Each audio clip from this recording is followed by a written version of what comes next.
Ay, ano ba nangyayari? 6 na oras na ako naghihintay. Bakit hindi pa rin sila lumalabas? Ngayon lang sila kumagal na ganito. Doon nyo ilagay yung basurang yan.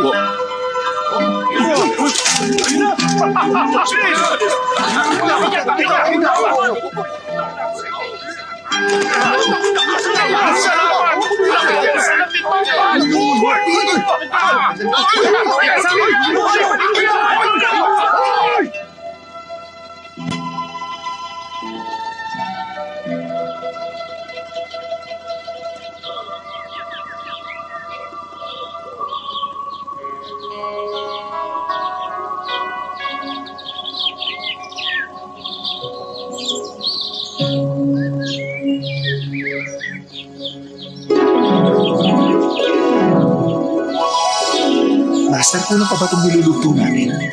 Maraming dumarayo para sa mga dibuho ninyo. Bakit niyo pong ginagawa ito? Wala akong ganang gumuhit ngayon. Bigyan mo pa sila ng 2 basket ng basura. Tapo. Mr. Chuck, Brother Tong! Mr. Chuck, Kumusta ka, Brother Tong? okay na. Hulaan ko. Siguro, naubos mo na naman lahat ng pera mo. Ay, ikaw talaga, kabisado mo ako, Brother Tong, ha?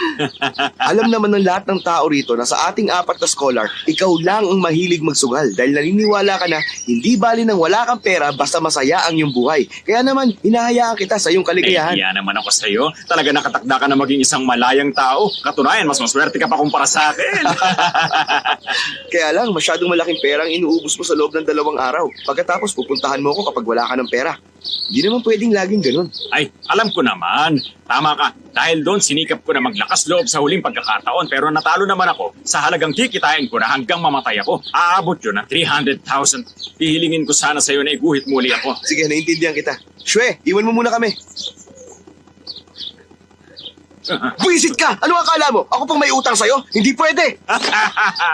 Pakiusap, patawarin mo na ako. Alalahanin mo na rin na pinahiram ko sa'yo yung magazine ko noong bata pa ako. Tinulungan din kita na maibenta ang mga dibuho mo kaya naging mayaman ka. Naghihintay na sa labas sa mga naniningil sa akin. Gusto nila makakuha ko sila ng 30 dibuho sa loob na 1 oras kundi papatay nila ako. 1 oras? Total magkaibigan naman tayo. Susulat ako ng pakikiramay sa burol mo. Anong itatawag ko sa'yo? Mokong o estapador? Mamili ka! Paku, wag ka naman ganito sa akin. Isinusumpa ako sa iyo. Kapag nagsugal ulit ako, kahit ipag-ahasan niyo pa ako sa isang pangat na babae hanggang sa mamatay ako, kahit taga mabulok pa maganda kong katawan, okay na ba yon? Ano ka ba? Yan ang pinakapangit na narinig ko sa buhay ko. Sige na,